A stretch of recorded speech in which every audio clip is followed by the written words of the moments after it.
Now guys, let's know this one is the largest subspecies of the Indian rock python. And proper bell, now this one is the meanest animals encountered in the pet rate. This one requires regular contact. Kailangan po nilang tamang maghawak ay baka sila po ay manatiling maamo. Sila po ay lumalaki from 13 to 33 feet long and would up to 500 up to 1,000 pounds. Now, Mom, bakit mo medyo napapangiti ka ngayon? Kasi buntot lang itong hawak mo. Para yan, sige, ilipat naman natin sa'yo ng ating solo.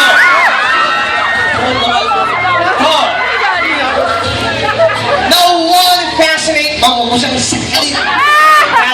fact about python ay malabo daw po ang kanilang mga mata. Iyon lang, paano nila nakikita yung mga kinakain nila. Dito mo sa kanyang ngoso. Meron siyang 6 na butas. Bilangin na natin.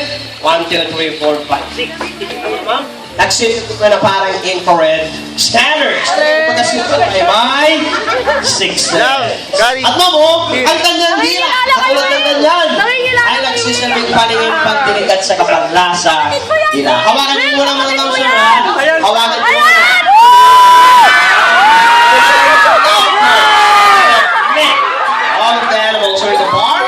So this is the right time to talk about them. Now the reason why these animals are here because we serve as ambassador for their own species and the environment that make up their home. They are here so that we can appreciate their beauty, their intelligence, and the dangers they face in their natural habitat.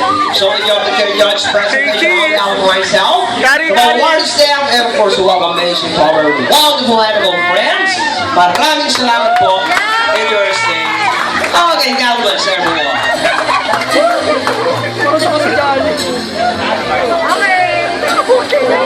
Ano mang sabi mo?